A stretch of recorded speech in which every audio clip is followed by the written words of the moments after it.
Bueno, muy buenas tardes a todas y todos.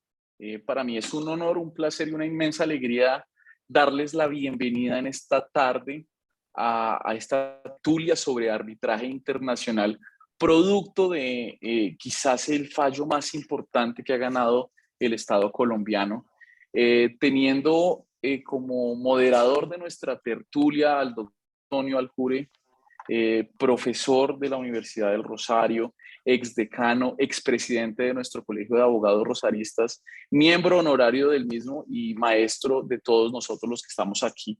Muchísimas gracias por estar acá, doctor Antonio, y nuestros panelistas, conferencistas o tertuliantes, porque la idea de nuestras tertulias en el Colegio de Abogados Rosaristas es hacer estos espacios amenos para poder profundizar en muchos temas jurídicos y sociales que impactan en nuestra nación.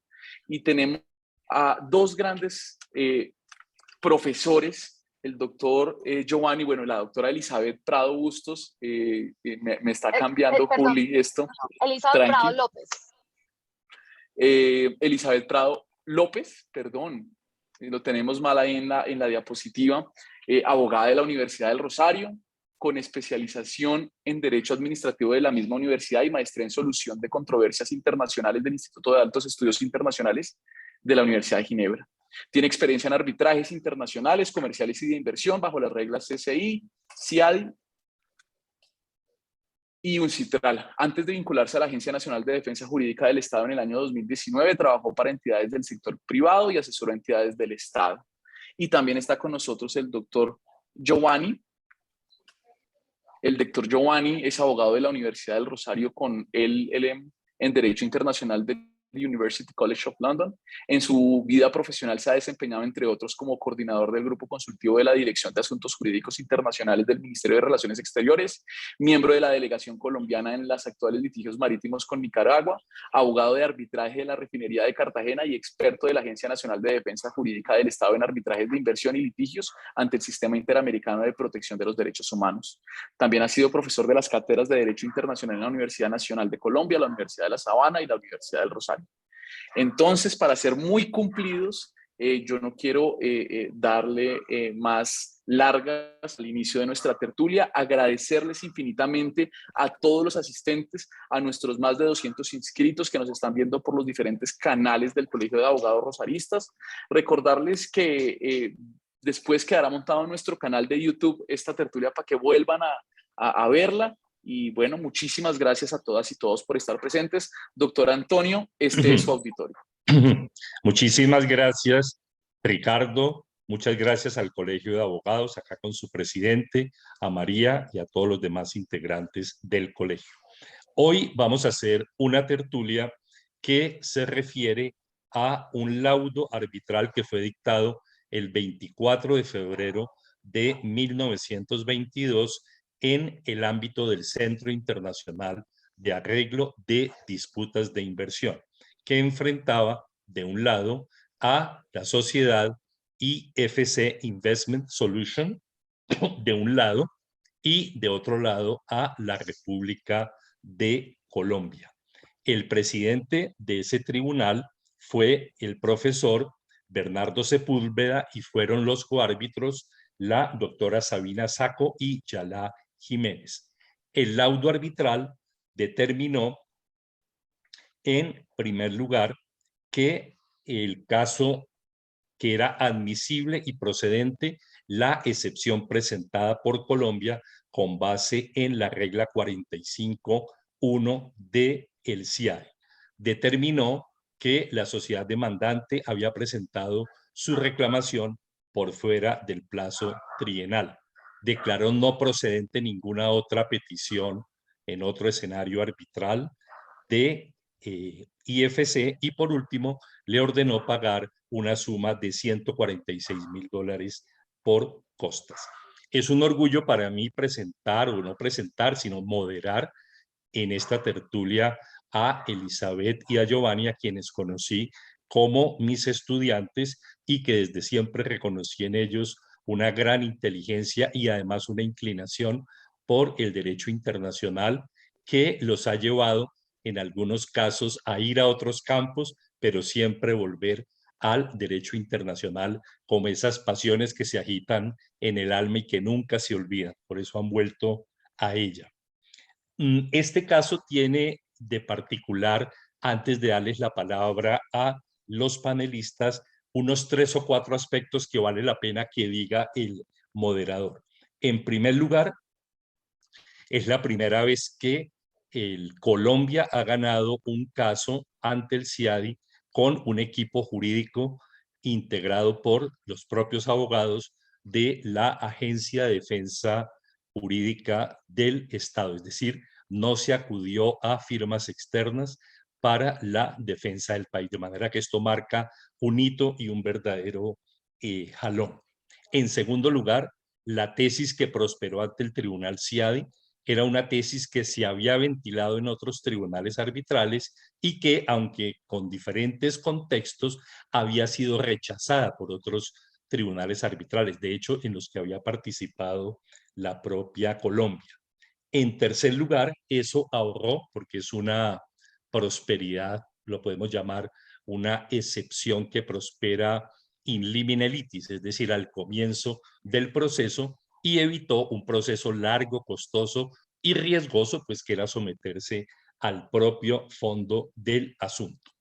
También representa, y les decía a los panelistas esto, un trabajo que constituye para mí una verdadera filigrana jurídica. Parece como armada por orfebres de Montpost, estaba pensando yo para mis adentros, porque ellos lograron en la tesis que propusieron y en la tesis que ganó hacer una interpretación fina de el APRI y del propio convenio de Washington del 65. La finura tiene que ver con que manejaron la sutileza en la propia lectura del texto, pero esa sutileza estaba debidamente fundamentada. Y además de la sutileza, tuvieron una osadía que jamás los llevó a sostener posiciones frívolas. Esa combinación del entendimiento del derecho dentro de las propias normas de la hermenéutica hace muy meritorio el trabajo, hace destacable su osadía y refleja además la gran preparación que tienen en estas materias. Dicho esto, entonces vamos a comenzar la tertulia y le voy a dar la palabra a Giovanni para que nos diga, porque quiero que quede como un aspecto de introducción para que el público se entere o que haga contexto de lo que vamos a hablar. A Giovanni le quiero preguntar cuál es el rol de la Agencia Nacional de Defensa Jurídica en relación con las controversias de inversión que tiene Colombia. Entonces es una presentación de contexto muy rápido para la gente, Giovanni.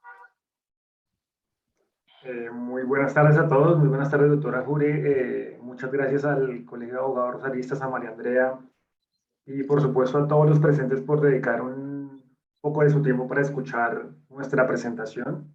Bueno, la Agencia Nacional de Defensa Jurídica del Estado se crea con el decreto 4085 del año 2011 y tiene como propósito defender o llevar a cabo la representación del Estado colombiano ante instancias internacionales, pero también de la nación ante instancias nacionales.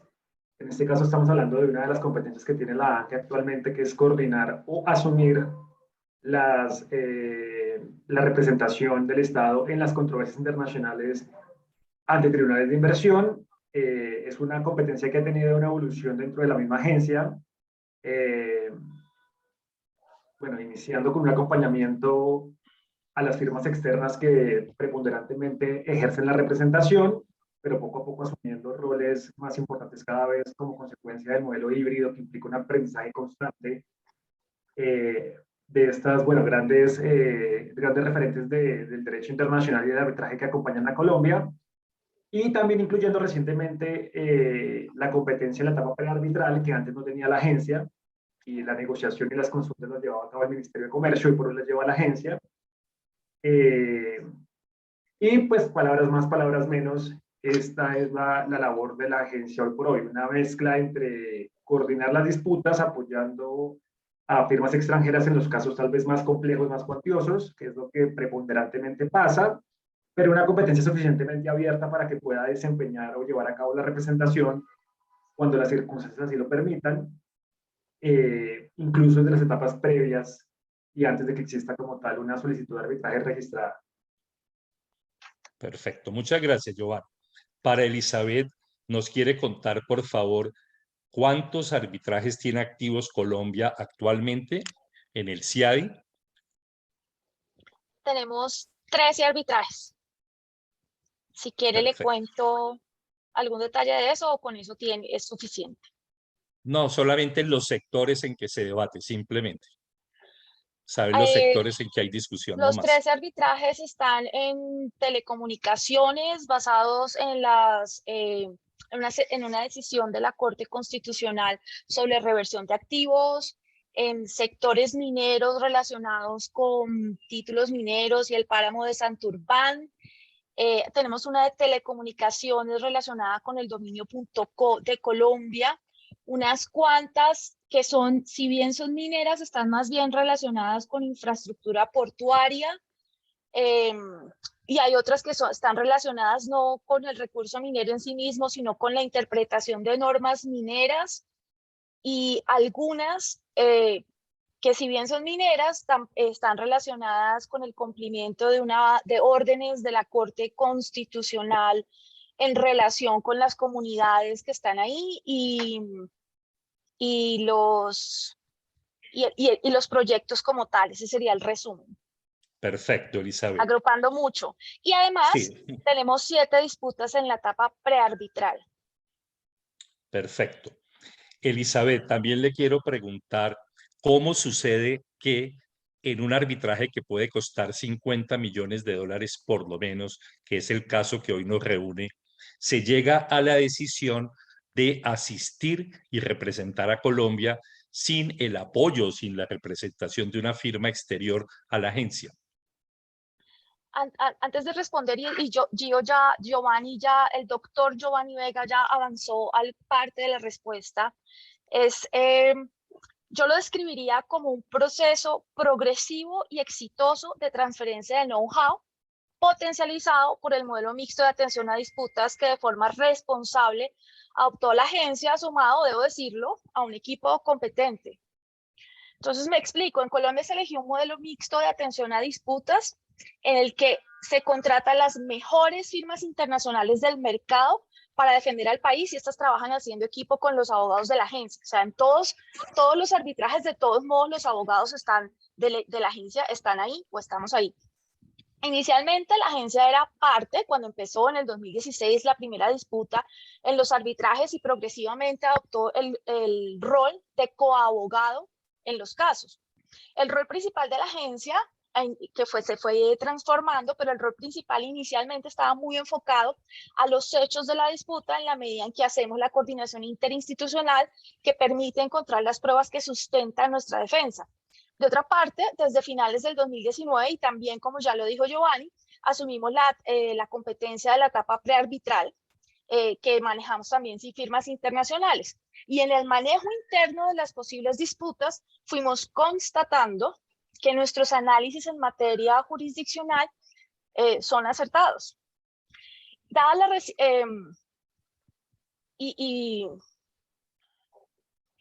la reciente coyuntura de casos contra Colombia, pues que empezó hace muy poco tiempo, desde el 2016, el equipo de arbitraje de inversión de la agencia ha tenido la oportunidad de trabajar de cerca y conocer los estilos de varias firmas internacionales. Y en este contexto ha participado en procesos bifurcados de jurisdicción, y en particular en 3 procedimientos 41.5, siendo una de ellas relacionada también con un periodo límite o limitation period o de prescripción, pero de otro tratado. Dicho esto, se trataba de un riesgo calculado y analizado. Acá no hay lugar a improvisaciones.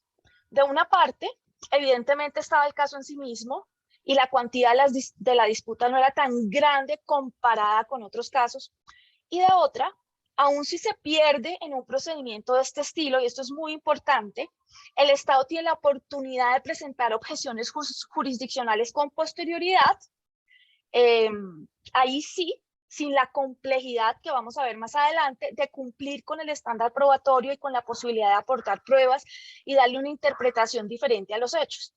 Esto no quiere decir que ahora en adelante, y eso queremos dejarlo claro, vamos a optar por este tipo de procedimientos en todos los casos. Por supuesto, todo depende de cada caso. Perfecto, Elizabeth, muchas gracias.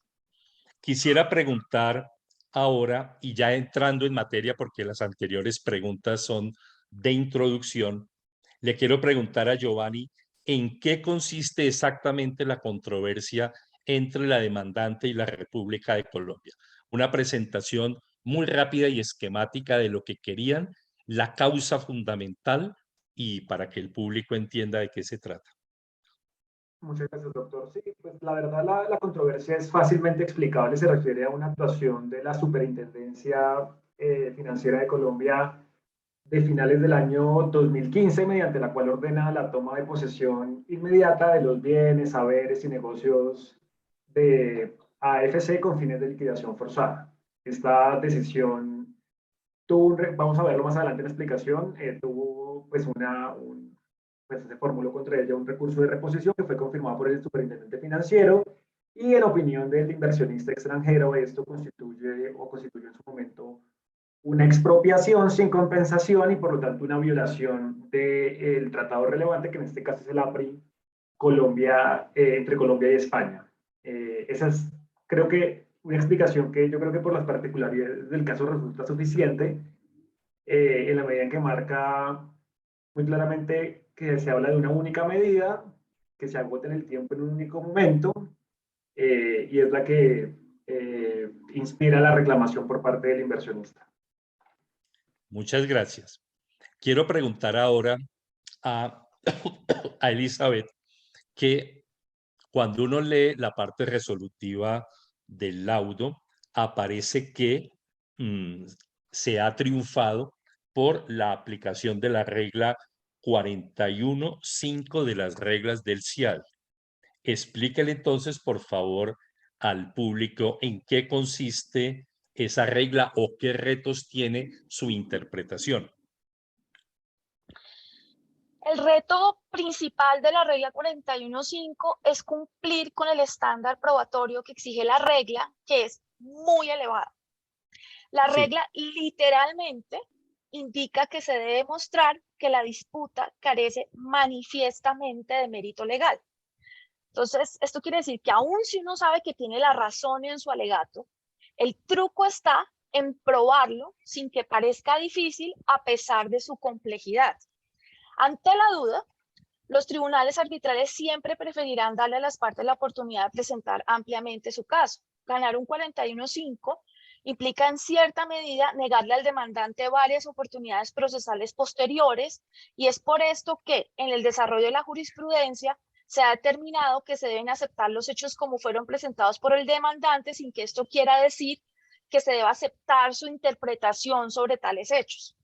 Tal como lo señala el tribunal en la decisión 41.5, el laudo, de hecho, citando al tribunal en Transglobal contra Jordania, manifiesto implica cumplir con los requisitos de claridad, certidumbre y obviedad, y falta de mérito jurídico no implica aceptar los alegatos fácticos increíbles o inexactos. Y aquí voy a hacer un paréntesis para decir que cuando hacemos referencia a la jurisprudencia que hay sobre una regla 41.5, es importante señalar que la regla 41.5, por ser una regla asociada a la interpretación de la Convención del CIADI, es una regla común a muchas partes que utilizan ese procedimiento y esa convención que también tiene algunas normas sustantivas sobre jurisdicción para plantear su caso, que es muy diferente a cuando estamos comparando tratados con redacciones diferentes. Entonces, por eso esa jurisprudencia nos sentimos muy tranquilos al citarla.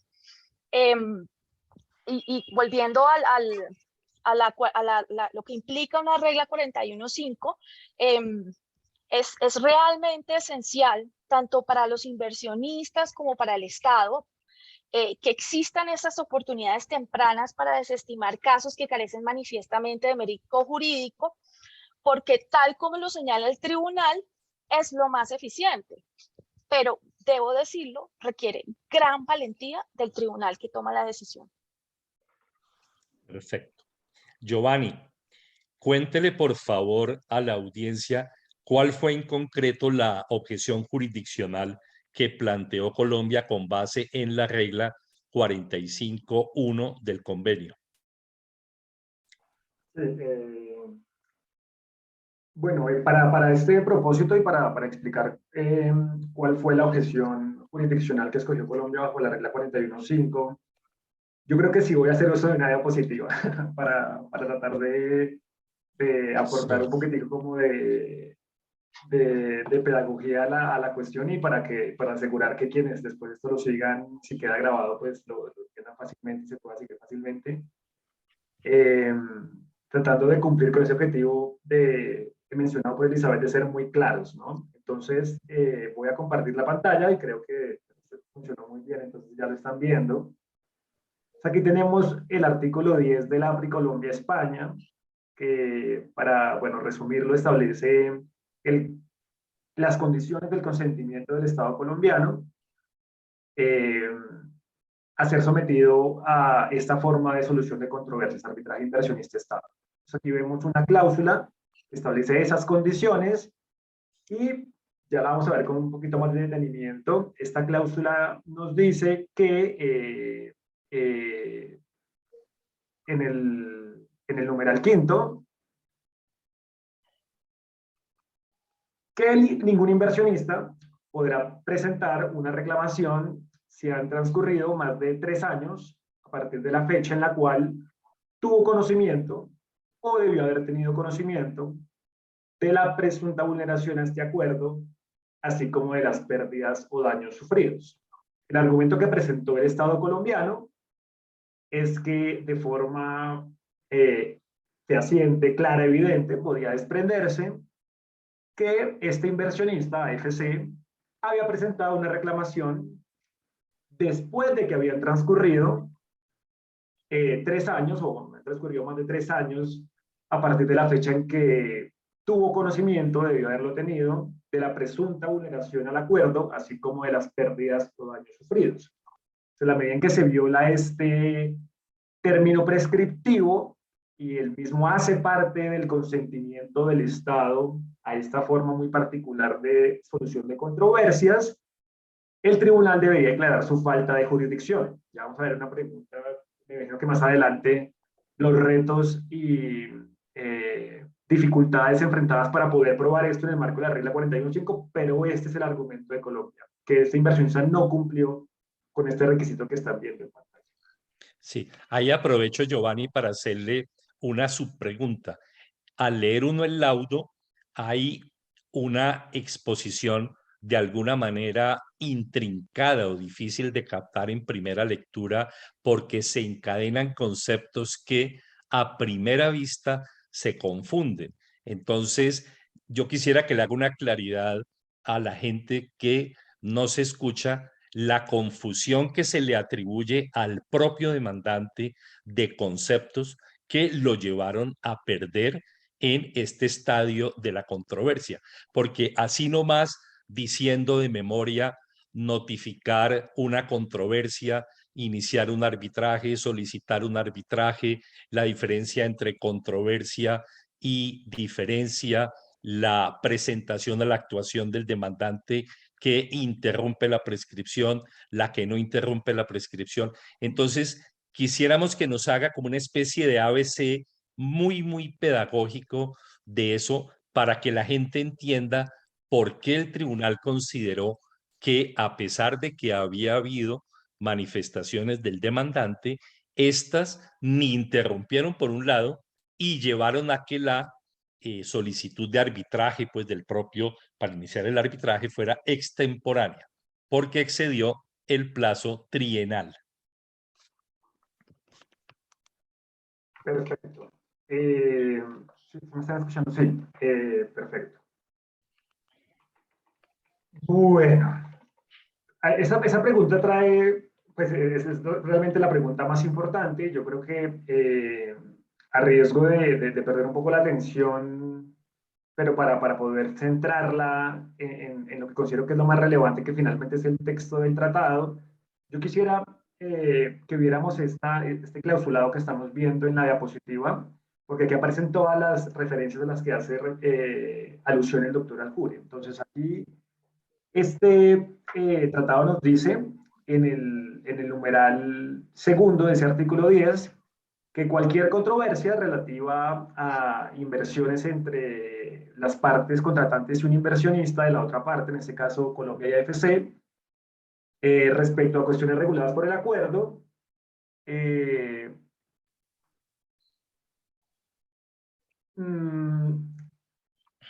será notificada por escrito. Entonces aquí el término clave es que la controversia o la disputa debe ser notificada por escrito. Entonces esto marca un primer concepto relevante y es el de controversia y la noción de controversia bajo el derecho internacional y la obligación del inversionista de notificar en primer lugar la existencia de esa controversia para poder seguir adelante. Después lo que nos dice este acuerdo es que si la controversia no pudiera ser resuelta en un plazo de 6 meses a través pues de los mecanismos de solución amistosa o de negociación o consultas, esta podrá ser sometida a elección del inversionista, un montón de mecanismos que se prevén en el tratado, entre los cuales está previsto un arbitraje CIAD. Después nos dicen que siempre que haya transcurrido el término de 6 meses y siempre que el inversionista haya notificado por escrito con 90 días de antelación a Colombia la intención de someter la reclamación a arbitraje, el inversionista podrá someter la reclamación a arbitraje. Y finalmente el tratado nos dice que el inversionista no podrá presentar una reclamación si han transcurrido más de 3 años a partir de la fecha en la cual tuvo conocimiento o debió haber tenido conocimiento de la presunta vulneración al acuerdo. ¿Qué fue lo que ocurrió en este caso? En este caso, para Elizabeth, para nuestra jefa Ana María Ordóñez, para mí era muy claro que bajo el derecho internacional público, la noción de disputa y la noción de controversia tiene una definición muy arraigada, que la podemos encontrar en un montón de decisiones en casi todos los tipos de tribunales, y que nos dice que una disputa y una controversia es un desacuerdo sobre un punto de hecho o de derecho. Y a eso es a lo que se refiere ese numeral segundo cuando habla de notificar la existencia de una controversia. Hacerle saber al Estado que existe un desacuerdo sobre un punto de derecho o de hecho al otro Estado o al Estado receptor de la inversión. Para nuestra contraparte, para AFC, esto no era así. Para AFC, el concepto de controversia o disputa y reclamación significan exactamente lo mismo. Por eso, cuando el numeral quinto habla de presentar una reclamación, no está diciendo absolutamente nada diferente a lo que dice el numeral segundo cuando dice presentar una controversia. Por ende, en su opinión, si ellos interpusieron dentro de los 3 años o notificaron dentro de los 3 años la existencia de la controversia, habrán notificado entre los 3 años la reclamación. En nuestra opinión, esto era completamente desacertado.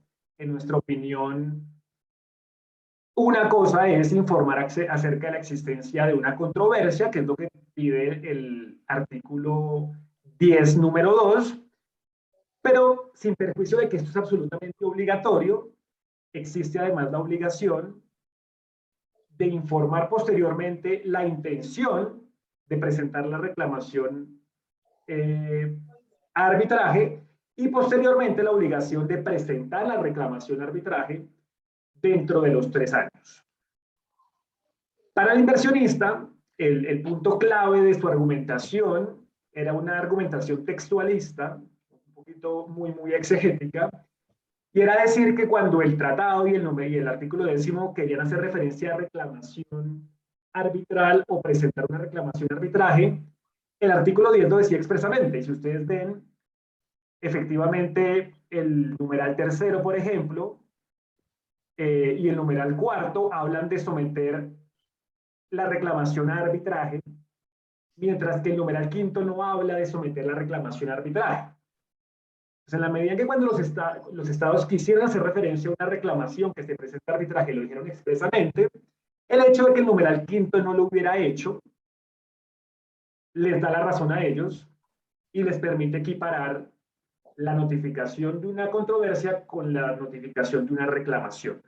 Ahí estaban nuestros retos, ahí estaba el reto de Colombia y era poderle demostrar al tribunal que sin mayor complejidad, aceptando todos los hechos de AFC como ciertos, era posible decidir con toda facilidad que no era lo mismo notificar una controversia que presentar una reclamación arbitral, que fue finalmente el punto en el cual, o frente al cual, el tribunal nos dio la razón. Perfecto. Elizabeth, ¿quiere hacer un complemento breve a esa respuesta, sobre todo si se quiere en el énfasis de dónde falló la tesis del inversionista? Si vamos a hablar de la interpretación como tal, digamos, la tesis del inversionista falló en que no tenía razón, básicamente. La interpretación que nosotros hicimos del tratado es la correcta. Y como tal vez hablaremos más adelante, y como ustedes pudieron ver en la explicación de Giovanni, que era una explicación compleja, porque requería explicar por qué la forma como se usaron las diferentes terminologías dentro de la redacción del mismo tratado, sí implicaba que, a pesar de tratarse de una cláusula escalonada que uno entiende que tiene unos procedimientos y va en un orden secuencial, lo que se tiene que hacer, las consecuencias jurídicas de esa serie, de esas dos notificaciones que requiere este tratado previas al sometimiento del arbitraje, digamos, en el tratado sí requerían una interpretación que hizo muy bien Giovanni, debo decirlo. Perfecto, muy bien. Antes de entrar al otro punto, quiero hacerles esta pregunta. No sé si Giovanni o Elizabeth quisiera que le contaran a la audiencia en no más de 1 minuto o 2 minutos máximo, una secuencia muy rápida de los hechos de cómo manejó esa reclamación el inversionista y dónde estuvo el error. Pero así una secuencia, casi que una vista aérea, que se vea fácilmente para reconstruir. Sí, tenemos una diapositiva. Sí, tenemos una diapositiva preparada para esa pregunta. Entonces, que sea el momento. ¿La tiene a la mano? Sí, sí, sí. Entonces, así va la aplicación de lo que estamos mencionando muy en abstracto en el derecho a los hechos. Entonces, tenemos lo siguiente, y creo que están viendo, ¿cierto? Sí. Y en esto es importante señalar que había acuerdo entre AFC y Colombia, no era un tema discutido. Todo lo que vamos a presentar ahorita es un punto de acuerdo entre las dos partes. ¿Listo? En primer lugar, estábamos de acuerdo las partes en que el 29 de enero de 2016 constituía el que en este contexto, en esta terminología de las excepciones ratione temporis, se conoce como el dies a cubo, que es el día en que AFC conoció o debió haber tenido conocimiento de la actuación que genera la violación al tratado y los presuntos daños. Aquí tenemos nuestro dies a cubo y esta es la fecha de la resolución del superintendente financiero que ordena la toma de posesión de los bienes, haberes y negocios de AFC con fines de liquidación. ¿Esa es También, la de confirmación o la inicial? la de confirmación, la de confirmación. Esa es la de confirmación, exacto. Esta es la de confirmación. También existía acuerdo entre AFC y Colombia en el dies ad quem, es decir, la fecha de 3 años máxima para demandar, para presentar la reclamación. ¿Listo? Para presentar la reclamación. Esto ocurre, por supuesto, el 29 de enero de 2019, y aquí está. Entre AFC y Colombia había acuerdo en que el 29 de enero de 2019 se cumplía la fecha para que AFC presentara su reclamación. ¿Listo? El 15 de noviembre del 2018, AFC presenta su notificación, sobre la existencia de una controversia contra Colombia. Esto conforme al artículo 10.2, pero en la construcción del Tratado de AFC, esta notificación de controversia conforme al 10.2 también le permitía cumplir con el requisito del 10.5 de presentar la reclamación. Aquí está, digamos que, el error fatal del inversionista. Entonces, ¿qué ocurre después? Ocurre después que el 24 de julio de 2019, AFC nos notifica de la intención de someter la reclamación a arbitraje. Este fue un punto particularmente criticado por nuestra, pues la árbitra designada por Colombia, la doctora Diala Jiménez, porque ella decía, pero ¿cómo así? Si usted cree que es lo mismo notificar la controversia conforme al 10.2 que reclamar conforme al 10.5, ¿por qué le toca conforme al 10.4 notificar la intención de someter la reclamación a arbitraje? No tiene mucho sentido en su construcción. No pareciera ser lo mismo si incluso hay un paso intermedio. Entonces, como vemos, eso genera, como último hecho, el 1 de abril de 2020 es cuando finalmente AFC presenta la reclamación arbitral. Entonces, como pueden ver, esa reclamación arbitral se encuentra más allá del término considerado por nosotros y finalmente por el tribunal como el 10 ad quem, pero explicado en el raciocinio de AFC. Esto no era fatal, no era un inconveniente que la reclamación arbitral se hubiera presentado el 1 de abril de 2020, porque en la opinión de ellos, notificación de controversia y presentación de reclamación eran lo mismo. Lo que era diferente era presentar una reclamación a arbitraje, y como el 10.5 no habla de reclamación, de presentar la reclamación arbitral o presentar la reclamación ante un medio de controversias arbitrales, su reclamación estaba dentro del término. Entonces, esta es la descripción de los hechos relevantes para esta controversia. Y tal vez recapitulando lo que decía Elizabeth, aquí fue clave poderle mencionar o ponerle presente al tribunal que no se trataba de una cláusula cualquiera, ese artículo 10 no era una cláusula cualquiera, sino una cláusula escalonada donde cada disposición cumplía un efecto útil. El numeral primero cumplía una función, el numeral segundo otra, el numeral tercero otra subsiguiente en ese proceso, el cuarto otra, y finalmente el quinto completaba esa progresión y esa cláusula escalonada. Entonces, esa es una explicación. Si me permites complementar ahí, Gio, yo diría, claro. doctora Aljure, que realmente el inversionista presentó el único caso que podía presentar para tener jurisdicción. La interpretación que ellos presentaron al tribunal era la única que les permitía obtener jurisdicción, y desde esa perspectiva, digamos que hicieron lo que les tocaba hacer dentro de las circunstancias en que se encontraban. Perfecto.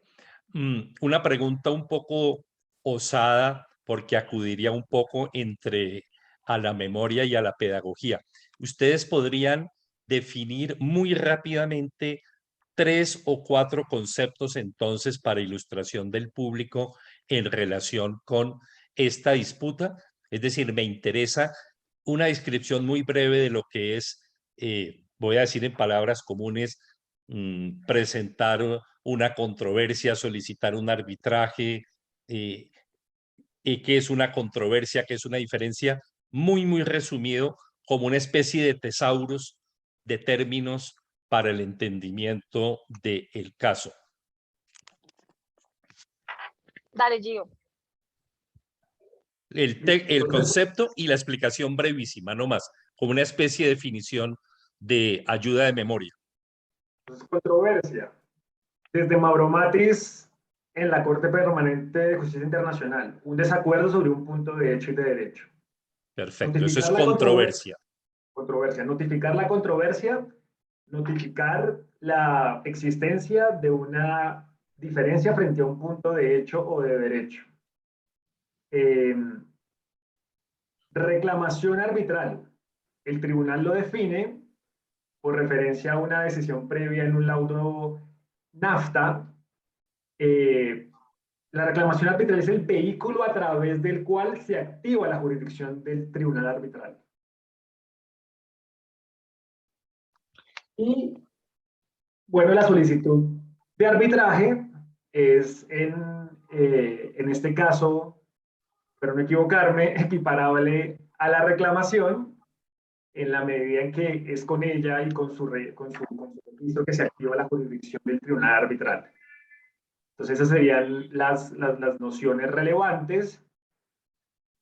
No sé si Elizabeth me quiere Perfecto. ayudar con la distinción entre lo que sería suficiente en un arbitraje, en un citral, por ejemplo, y lo que se exigiría en el arbitraje CIADI, que es el que teníamos, frente al tema de notificar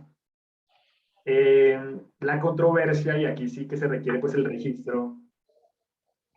Tal vez ahí la diferencia grande es que en un arbitraje, un citral, la denominación del request for arbitration como tal es igual a notificar una disputa, entonces ahí se puede presentar esa confusión, pero no es de la esencia de lo que significa cada tema, porque se trata de procedimientos diferentes. Entonces digamos, esa presentación inicial en un procedimiento, un citral, pues siempre tenemos que tener en cuenta que tiene un nombre diferente al que le damos en los tratados y al que tiene CIADI. Es tener en cuenta eso. Sí, en el CIADI Perfecto. es importante, en el CIADI la reclamación arbitral se entiende efectuada con la presentación de la solicitud de arbitraje ante el centro, ante la secretaría, y nosotros iríamos un poquito más allá y siempre lo queremos así. Sin el registro de esa solicitud de arbitraje, no tenemos arbitraje. ¿Listo? Tal vez el tratado solamente habla de la presentación. Entonces uno podría decir que si se hubiera presentado ante la Secretaría del CIADI a tiempo, hubiera sido suficiente, aun si el registro hubiera sido unos días después, pero este no fue el caso en este particular proceso. Tal vez si ese hubiera sido el problema, pues otro tipo de problemas jurídicos se hubiera generado, pero aquí el problema es que la presentación de la reclamación ante la Secretaría fue posterior al plazo trienal que preveía el tratado para la presentación de la reclamación. Entonces, la pregunta precisa ahora y es de absoluta precisión, conceptualmente de acuerdo con los conceptos que ustedes acaban de esbozar, ¿qué fue lo que no hizo en ese concepto, el que omitió AFC para que hubiera prescrito su reclamación trienal? ¿Qué fue exactamente en ese concepto lo que él omitió? No presentó la reclamación arbitral ante la Secretaría del CIADI en los 3 años siguientes a que tuvo conocimiento de la medida que considera violatoria del APRI Colombia-España. La palabra clave es reclamación arbitral. Presentación de la reclamación arbitral. Presentación de la reclama. Eso fue lo que no hizo en 3 años. ¿Y qué fue lo que sí hizo en esa misma concepción que fue inútil? Notificar la existencia de una controversia a su contraparte, que en este caso era Colombia.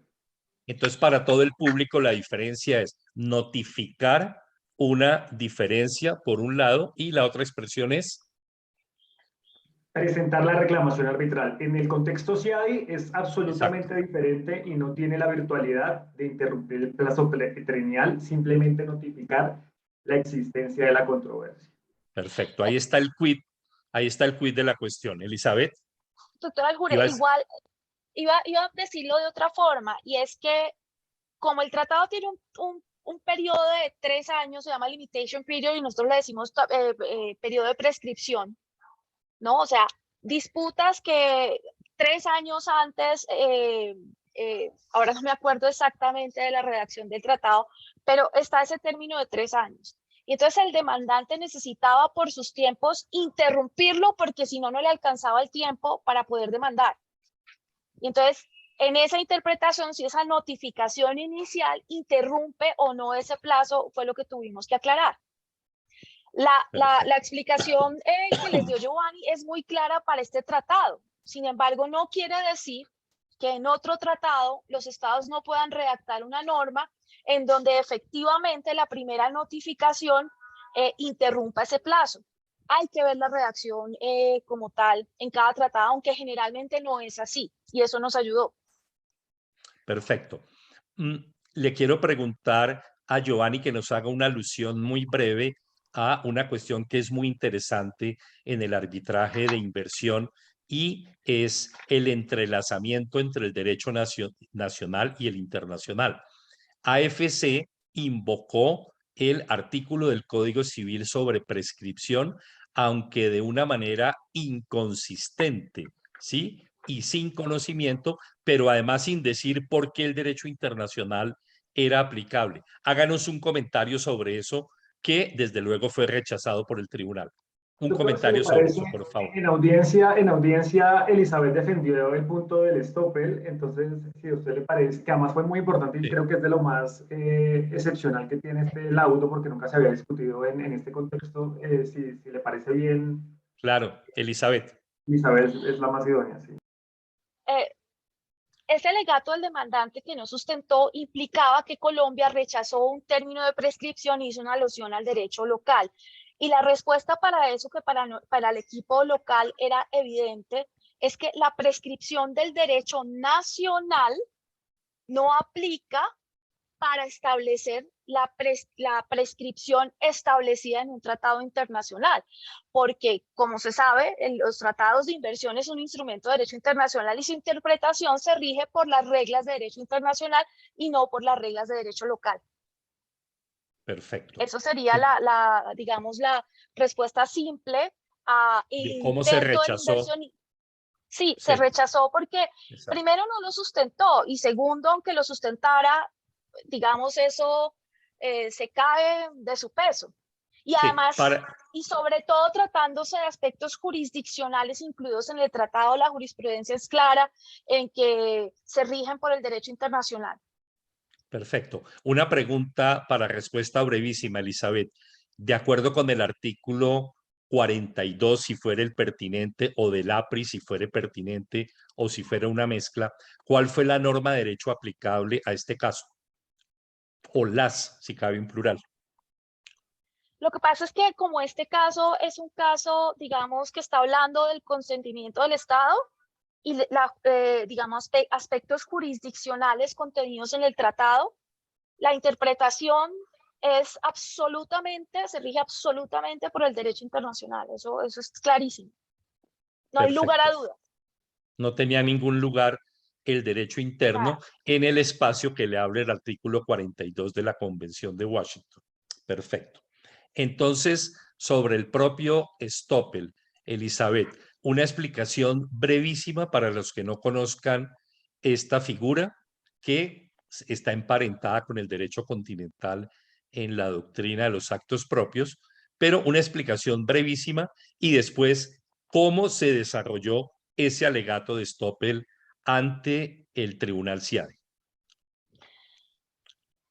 El Stoppel, en una explicación brevísima, como fue alegado por el inversionista, porque el Stoppel, digamos, tiene varias posibles interpretaciones. Usted mencionó la del derecho continental, pero está cómo se interpreta en el derecho internacional y cómo se aplica al arbitraje internacional de inversión dentro de estándares específicos y en este caso dentro de las actuaciones jurisdiccionales relacionadas con el consentimiento del Estado, habla de cómo la conducta del Estado en sí misma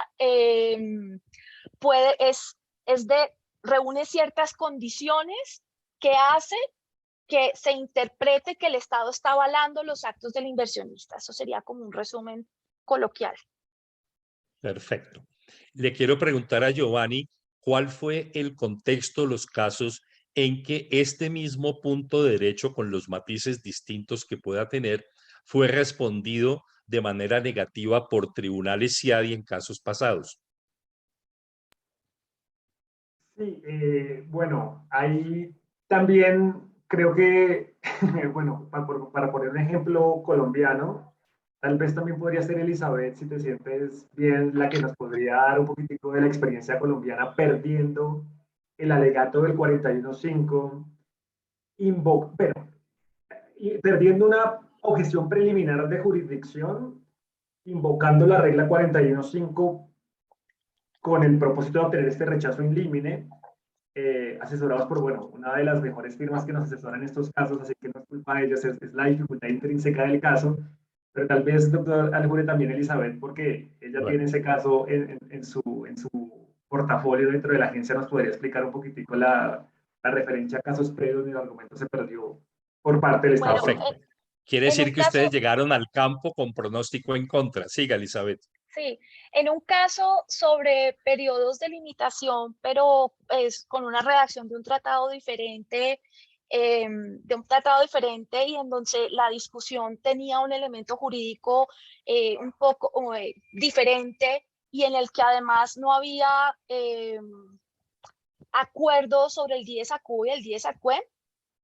La discusión, digamos, ese 41-5 que pensamos que debíamos ganar porque tenemos argumentos jurisdiccionales claros, se perdió por dos razones. Bueno, también por el reto, como vamos a explicar ahora, de explicar los hechos sin que lo complejo se vuelva difícil, que queremos hablar un poco del Stoffel cómo fue, pero además porque en este caso la redacción del tratado, que a ver si me acuerdo de la redacción del tratado en este caso, habla de los eventos, o sea, el limitation period empieza desde que se tiene conocimiento de los eventos que dan lugar a la disputa. Y por lo tanto esa frase, los eventos que dan lugar a la disputa, y además conocimiento de los eventos que dan lugar a la disputa, implica que la disputa pueda ser posterior, la cristalización de la disputa puede ser posterior a los eventos que dan lugar a la disputa. Entonces, nosotros tenemos varios eventos anteriores que dan lugar a la disputa, pero fue difícil en este momento procesal que el tribunal aceptara esa interpretación de Colombia y lo que implica. Un ejemplo muy coloquial, no de arbitraje de inversión, de lo que puede significar eso, es que si a una persona la atropellan en la calle y la persona se muere y la disputa sobre su muerte, ese ejemplo está como trágico, pero fue el que se me ocurrió ahora, pues el accidente de tránsito, ese accidente, son los eventos, ese accidente es el evento que da lugar a la disputa que se cristaliza con su muerte, pero es anterior.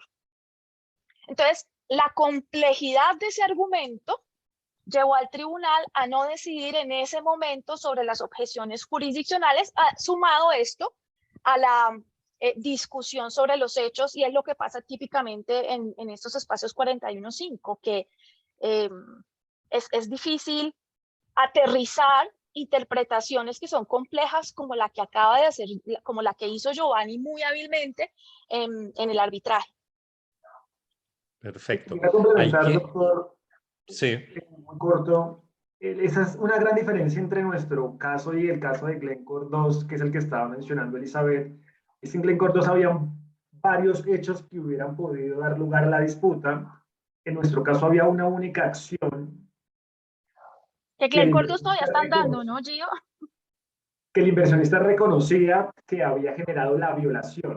Entonces, claro, esa discusión y esa facilidad que tuvo el tribunal, eh, dado el acuerdo de las partes frente al 10 a Cuba y frente al 10 a Cuba, no estaba presente en Glencore 2 en un caso tal vez prácticamente más complejo por la sucesión de actos que podían haber dado lugar a la disputa. Entonces eso explica, entre otras, el por qué el tribunal se sintió tranquilo de resolverlo ahí, más allá de que eventualmente después tengamos razón en la fase jurisdiccional plena. Así que aquí somos muy conscientes del caso que teníamos y no reprochamos para nada las derrotas previas de Colombia con nuestras grandes firmas, sino que por el contrario tratamos de tomar todo el conocimiento adquirido previo para materializarlo, el argumento en un caso que creíamos en sus características daba para un 41.5, porque la verdad es que no nos lo tomamos a la ligera. No queremos experimentar con 41.5 de ahora en adelante. Creemos mucho también que está en juego la reputación del Estado y la nuestra misma, entonces lo invocamos porque creíamos que teníamos el caso correcto para hacerlo. Perfecto. Aquí hay que decir que la salida fácil para el tribunal era rechazar la posición de Colombia y con toda la tranquilidad del caso en el propio proceso, con la disputa de jurisdicción y de méritos, pues tener mucho más tiempo para actuar, lo cual refleja, y esto es bueno que lo entienda el auditorio, que cuando el tribunal despachó desfavorablemente la, la petición de AFC y le dio razón a Colombia por la regla invocada del CIADI, es porque tenía un absoluto convencimiento de que estaba obrando en derecho y que no había vacilación razonable en la posición que tomó. Entramos a las últimas preguntas antes de darle la palabra al público y le quiero preguntar a Giovanni, perdón, a Elizabeth, ¿qué quiere agregar que no esté comprendido dentro de las preguntas que le hice? Que Yo valga quería la agregar, pena que usted quiera contarle o... sí, yo quiero agregar que realmente que no entramos en hecho y por eso di una respuesta muy cortica sobre Stoppel para no adelantarme. Y es que ya habíamos dicho que, digamos, el demandante tenía un caso difícil y además hábilmente incluyó alegatos mediante los cuales sugería que la conducta de Colombia durante la etapa de negociaciones amistosas en esta época supuestamente avaló la interpretación que el demandante le da al tratado. Ya hablamos del argumento de prescripción y además el argumento de Stoppel. Y entonces digo hábilmente, o decimos hábilmente, porque recordemos que el reto del procedimiento 41.5 está cumplir con el estándar de manifiesto.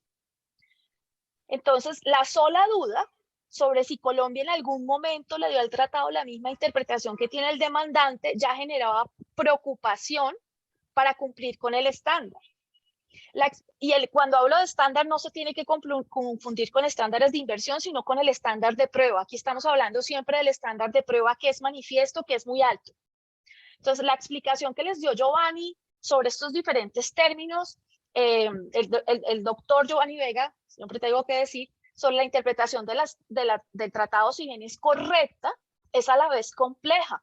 No es una explicación fácil, es una explicación que entendemos que es correcta en derecho internacional, pero dado como está redactado el tratado, no era fácil hacerla de tal forma que el tribunal quedara tranquilo con su decisión.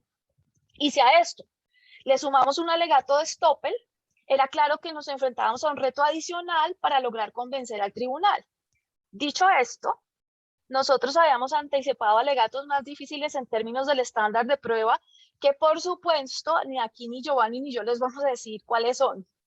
Entonces, volviendo al Stoppel, la demandante alegó que generó en ellos la convicción, que Colombia generó en ellos la convicción y la confianza legítima de que si no llegaban a un acuerdo amistoso, la controversia que les oponía sería dirimida por medio de un arbitraje CIADI y que no se vería impedido por un pretendido incumplimiento del plazo de prescripción, y esto que les acabo de leer fue entre comillas. Entonces, si bien nosotros estábamos convencidos de nuestra interpretación del tratado y sabíamos que la conducta alegada por la DIES, que es la Dirección de Inversión Extranjera del Ministerio de Comercio, Industria y Turismo, no había avalado la interpretación del tratado ni generaba Stoppel, nos preocupaba que la sola argumentación necesaria para llegar a esa conclusión llevara al tribunal a preferir tomar decisiones en etapas posteriores, donde sí pudiese analizar con mayor detenimiento tanto la interpretación del tratado como los hechos del caso.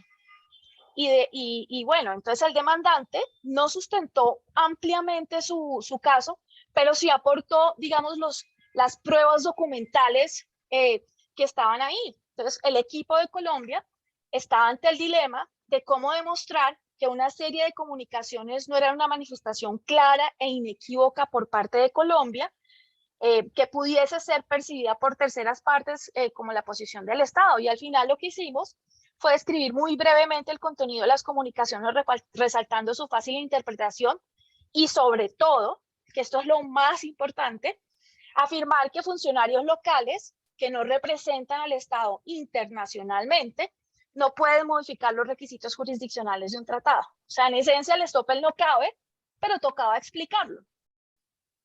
Perfecto. Quiere decir, si entiendo bien, que de las tres condiciones del Stoppel, dicho en términos generales, vale decir que haya una posición clara e inequívoca de la parte 1, una respuesta de la otra parte con base en la actuación del otro y un cambio de posición de la primera parte que perjudica a la parte 2. Entonces, quiere decir que el alegato de Stoppel falló en la primera etapa, es decir, no se pudo probar que había habido una posición clara e inequívoca de Colombia, de donde se deduce que se desmorona el alegato del Stoppel. ¿Eso es Sí, cierto? pero eso es cierto, doctor Aljure, pero agrego que este Stoppel, digamos, tiene que ser interpretado a la luz del arbitraje internacional de inversión, donde una de las condiciones para que se dé es que la persona que hace la representación por parte del Estado, le decimos representación a esa manifestación inequívoca por parte del Estado, tiene que tener la capacidad de comprometer internacionalmente al Estado. Eso es muy importante. Y en este caso, mostramos y aseguramos que un funcionario local no tiene esa capacidad. O sea, no cualquiera puede decir lo que se le ocurra y hacer una promesa a nombre del Estado, porque si no lo representa internacionalmente, esa promesa no debería ser considerada como stopper. Perfecto. Giovanni, la misma pregunta. ¿Qué quiere usted agregar que valga la pena, pero adobada su respuesta en por qué considera que puede ser histórico este laudo?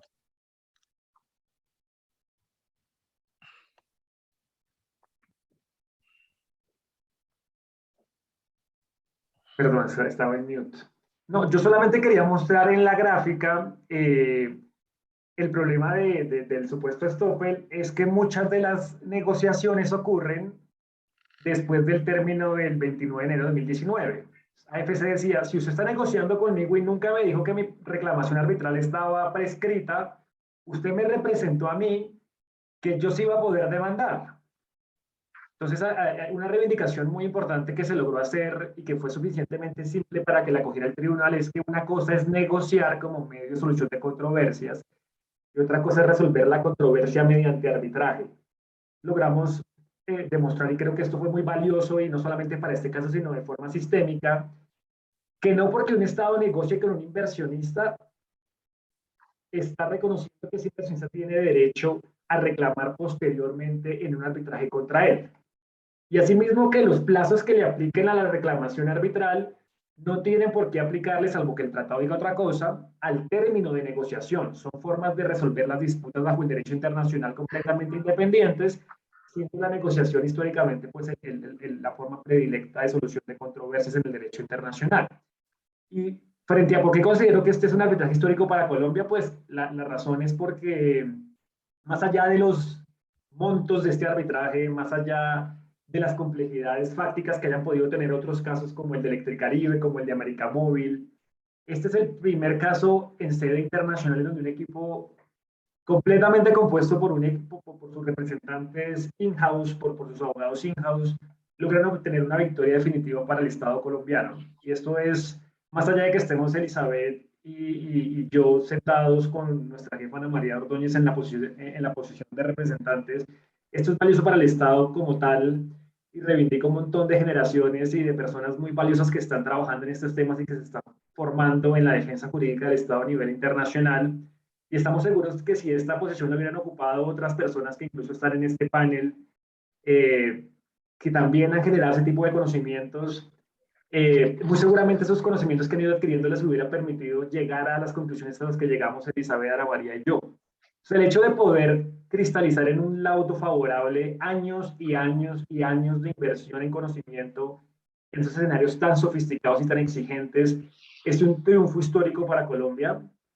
Y sin dudas pues no será el más costoso y el que más dinero nos ahorre, pero sí lo llevaremos siempre en el corazón por ser ese primer pasito que podemos aportar a una eventual práctica independiente en un contexto que le cuesta mucho dinero al Estado colombiano y en donde por supuesto el norte siempre tiene que ser la defensa independiente. Entonces, como ese primer paso tan relevante, sí consideramos que es una decisión histórica para el Estado colombiano. Muchas gracias. Salvo que los panelistas quieran hacer otra intervención, quisiera que la doctora María Calero, si disponemos de tiempo, pudiera ceder el uso de la palabra al público para que hagan preguntas.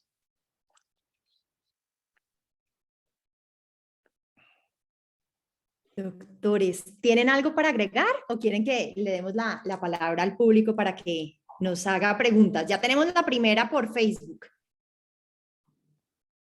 Adelante, y ahí van saliendo las cosas. Listo. Entonces, la primera es para ambos.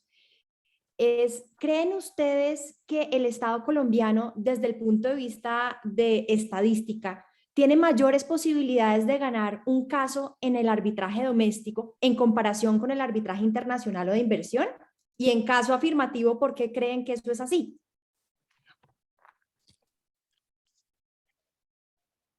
Si quieres, dale, Elizabeth. Pues honestamente, si vamos a hablar de estadística, como está planteada la pregunta, la tasa de éxito de Colombia hasta ahora en arbitrajes internacionales de inversión es altísima. Eso no quiere decir, digamos, que sea comparable con la tasa de éxito de casos nacionales. Entonces es una pregunta muy difícil para mí de contestar en términos estadísticos porque es muy precisa. Dicho esto, la Agencia Nacional de Defensa Jurídica del Estado sí lleva estadísticas del éxito tanto en disputas locales como internacionales, pero la comparación es difícil de hacer. La cifra rápido, Elizabeth, de esa estadística. 2 cifras rápido para terminar. Si las tiene a la mano, si no, no. Pues es que tenemos 13 casos más 6 que ganamos casi, 5 que ganamos totalmente. ¿Eso cuánto da? No sé, aquí 5 de haga. 13, Son los bueno, abogados, doctor el Aljure. 40, bueno, perfecto. Sí, Pero es otra que no, pregunta. es que uno no puede comparar. La verdad es que el universo de comparación son los casos que tienen laudo. Y de los casos que tienen laudo son 100. O sea, el 100% de los casos que tienen laudo son 6. De ese 100% hemos ganado absolutamente 5 y tuvimos victorias muy importantes parciales en uno de esos 5. Claro, Entonces, pero Perfecto. miren que yo entiendo la filosofía de la pregunta porque de pronto alguien que no esté muy metido en la materia tiende a pensar que en el arbitraje doméstico de pronto los árbitros, tal vez nacionales, van a tener una decisión un poco más igualitaria y ¿Proclive o que el acceso al arbitraje internacional o de inversión tiene una tendencia de protección hacia el inversionista y la cifra que nos muestra Elizabeth pues hace evidencia que no es tan así. ¿Qué piensa Giovanni? Yo creo que los casos que ha ganado Colombia de forma absoluta y que son como, por llamarle de forma coloquial, como jugueteras a los inversionistas, tienen un aspecto en común y es que hubo una decisión de una alta corte, bueno, en algunos casos alta corte más un tribunal doméstico, un tribunal arbitral doméstico muy serias. Y en esos casos, la diferencia de los árbitros de inversión a lo resuelto por parte de las cortes domésticas en últimas instancias es muy alta. Y en esos casos, la verdad, animarse a un arbitraje de inversión con los costos que tiene, la verdad es una mala idea. Yo creo que eso es lo que también demuestran los casos colombianos.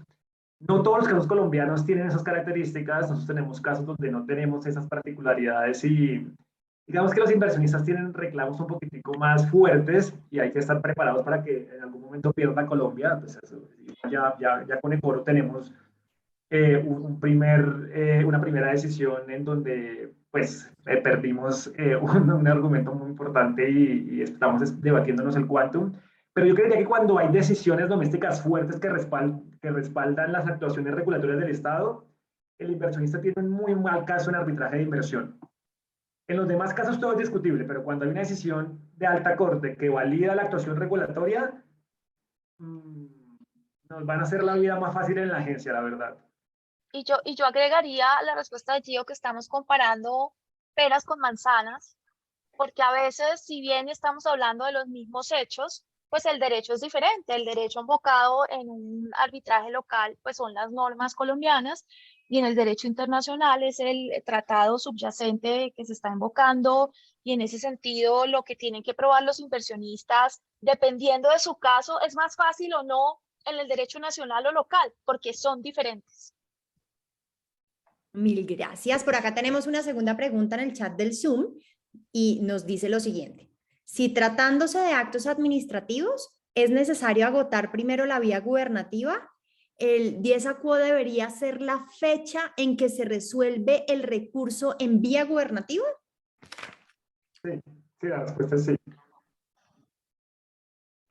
Esos son esos casos en donde y los tratados en general, más allá de que los tratados en general, cuando se refieren a actos administrativos, exigen agotar la vía gubernativa para que el reclamo pueda hacerse. Eso con independencia de cualquier referencia a agotamiento de procesos internos, es en actos administrativos, este es un ejemplo, el Tratado de Colombia-España lo dice expresamente, hay que agotar la vía gubernativa y se agota en este caso, pues se agotó con la reposición por parte del superintendente financiero. Entonces sí, la respuesta es sí. Perfecto. Claro, pero agregaría lo que dice Gio, que igual siempre hay que mirar la redacción del tratado. Sí. Siga, doctora Clarísimo. Calero. Tenemos otra pregunta que nos llega vía Facebook y es si creen ustedes que puedan entrar en conflicto, digamos, los medios de control propios del derecho interno para resolver controversias con el mecanismo del arbitraje internacional o de inversión. Me imagino que la filosofía de la pregunta apunta un poco a lo que vivimos en el caso Glencore, ¿no? Que tenemos andando incluso todavía en el Tribunal Administrativo de Cundinamarca controversias contractuales o de nulidad y restablecimiento del derecho contra ciertas decisiones, y por el otro lado tenemos ya un laudo que ha llegado a unas conclusiones casi que definitivas sobre la materia, y pues existiría de alguna manera riesgo de posturas encontradas. ¿Cómo ven ustedes ese dinamismo entre lo uno y lo otro? Responde Elizabeth. Okay. Sí tenemos casos con ese mismo problema jurídico y, como dice Elizabeth, depende del tratado. Por ejemplo, el tratado con Estados Unidos es muy exigente y no le permite al inversionista someter ni siquiera no estamos hablando ni siquiera de invocar las mismas violaciones, sino de someter la misma medida ante tribunales domésticos si se quiere ir después a arbitraje. En ese caso, la obligación de escoger la vía es tan estricta que ni siquiera permite debatir la medida. No es ni siquiera alegar la violación, sino la medida. Entonces ahí va a depender mucho de qué tan benigno sea el tratado frente a estas intenciones de debatir en dos foros lo mismo. Y bueno, los tratados tal vez más sofisticados como el de Estados Unidos protegen al Estado frente a ese tipo de reclamaciones muy convenientes, donde, bueno, apunto a ver a dónde me llega. Y, por ejemplo, el caso, bueno, esto es público, porque el tratado con Estados Unidos favorece la transparencia, se puede ver en la página del CIADI, podrán ver ahí los alegatos que junto con la firma Curtis ha construido el Estado colombiano, en donde ese incumplimiento de la cláusula de elección de vía pues nos parece que es evidente, y por eso, entre otras, hay una reclamación o una objeción jurisdiccional en ese punto. Yo agregaría que también tenemos que tener en cuenta que muchas veces no existe la incompatibilidad, porque el derecho, cuando la elección de vía no es absolutamente clara, uno puede, y la redacción del tratado lo permite, siempre hay que tener en cuenta que hay un derecho diferente. Una cosa es el derecho internacional y la violación de un estándar de inversión, y otra cosa es la violación de una norma de derecho local. Entonces todo depende, y depende de la reacción, tal como lo dijo Giovanni. Perfecto, por ahora no tenemos más preguntas. No sé si hay algún otro participante se anime y nos haga una adicional. Bien. Bueno, creo que no tenemos más, doctor Aljure. Bueno, entonces, no habiendo más Mentiras, preguntas. nos acaba de llegar ¿sí? otra. Bueno. La pregunta dice: ¿todos los BIT suscritos por Colombia contienen términos similares al trienal que nos explicaron? En caso negativo, ¿qué tan viable sería la aplicación del estándar de nación más favorecida para evitarlo?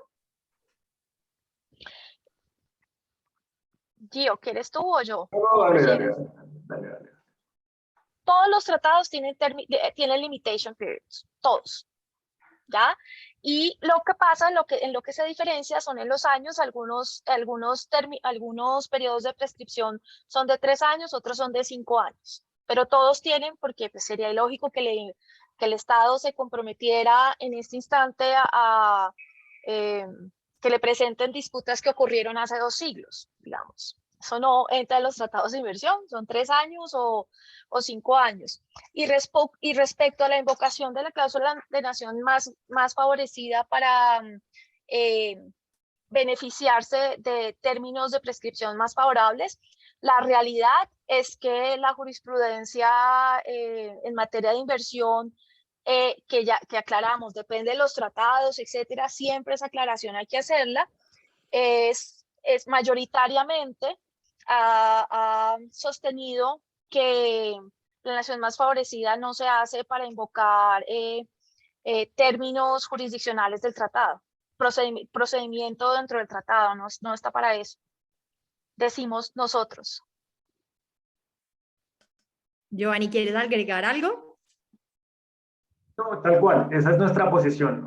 Personas razonables podrían pensar otra cosa y decir que sí se puede utilizar la cláusula de nación más favorecida para importar un mejor consentimiento. Nuestra posición es que eso conceptualmente no va con la nación más favorecida porque implica que haya trato, y aquí no estamos hablando de un trato. Entonces, esa es nuestra posición, pero entendemos que otros quieran estar en desacuerdo y esos normalmente son nuestros inversionistas que nos dicen lo contrario cada vez que les hace falta. Pero Colombia ya ha defendido exitosamente posiciones al respecto. Perfecto. Ahora sí, doctor Aljure, terminamos las preguntas del público. Una última pregunta, pero para respuesta rápida. ¿Les ha tocado un caso en que se debata la primacía de la Convención de Washington sobre un tratado BID posterior? Es decir, con base en violación del objeto y fin del tratado del BID frente a la Convención de Washington.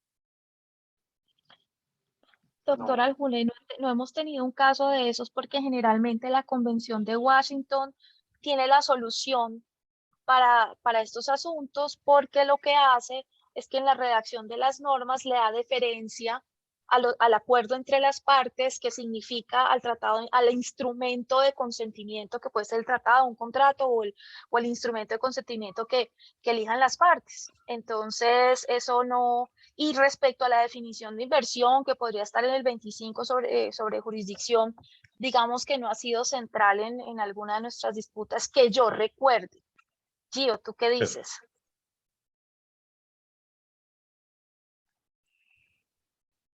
En Foster Wheeler nos debatimos. En Foster Wheeler no estamos en desacuerdo, no hay ningún gran problema, pero ahí tenemos un caso en donde la noción de inversión se construye tanto a la luz de lo que dice el BID y a la luz de del concepto objetivo de inversión de la Convención de Washington.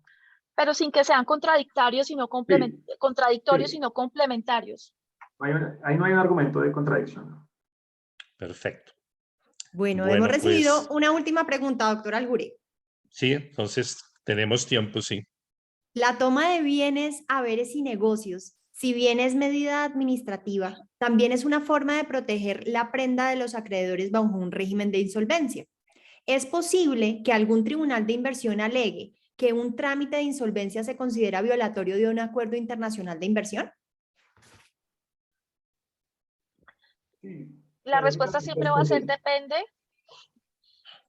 Gio, la respuesta siempre va a ser depende, porque cualquier medida del Estado puede violar un acuerdo de inversión.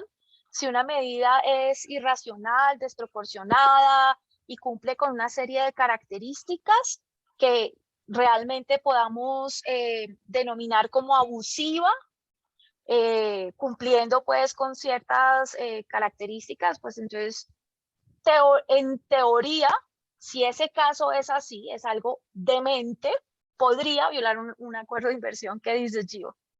A menos que no exista una excepción en el tratado particular aplicable a ese caso. Salvo que se excluyen las medidas derivadas, no sé, de actuaciones, entidades relacionadas con ese tipo de actuaciones. Sí, que haya denegación de beneficios, por ejemplo. Sí, es susceptible, teóricamente es posible, sí. La respuesta es sí. Listo, doctor Aljure. No sé si tengan alguna pregunta adicional como moderador, si damos cierre al evento. De mi parte, no. ¿Y algo adicional que nos quieran contar Elizabeth o Giovanni?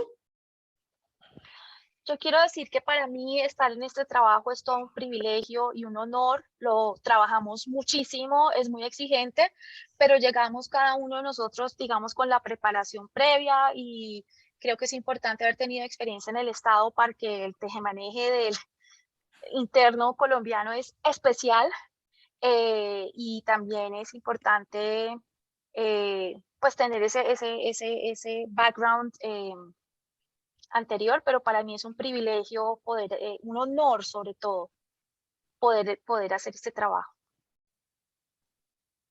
Muchas gracias, Elizabeth, Giovanni, que la verdad después de esto nos sentimos muy orgullosos de tener abogados como ustedes que nos representen en este tipo de disputas. Creo que todos hemos aprendido muchísimo y no nos imaginábamos la magnitud del rol de la agencia en este tipo de casos. Voy entonces a darle paso a la doctora Sonia Sandoval, miembro del Consejo Directivo del Colegio de Abogados Rosaristas, para que nos ayude con el cierre del evento. Muchísimas gracias, María Andrea. Quiero agradecer a todos los participantes en esta interesante tertulia que, como dice María Andrea, todos aprendimos mucho más de estas temáticas tan importantes para el Estado colombiano y de estos triunfos gracias a esa Escuela de Derecho Internacional. La doctora Verónica Romero, miembro, directora general de la SIAC, me pide el día de hoy hacer una invitación especial para un seminario avanzado en temas de arbitraje internacional de inversiones. Todas aquellas personas que tengan interés en este tema, la SIAC y la CIADI, junto con Washington College Law, están invitando un seminario mixto, una parte virtual y presencial, que va a tener lugar del 23 de mayo al 30 de junio de 2022 y un módulo presencial del 5 al 8 de julio. Para las personas que estén interesadas pueden consultar la página de la SIAC. Bueno, nuevamente agradecer a ese maravilloso panel, a la doctora Elizabeth, a nuestro maestro, el doctor Alcure, a la doctora Elizabeth, a Giovanni y por supuesto a María Andrea como vicepresidenta del colegio. Y bueno, esperemos que hayan próximas tertulias en estos temas, estaremos ahí, y agradecemos también a todos nuestros participantes por estar muy atentos a toda esta actividad académica que organiza el colegio, no solo para nuestra comunidad de abogados rosaristas, sino para toda la comunidad jurídica en Colombia.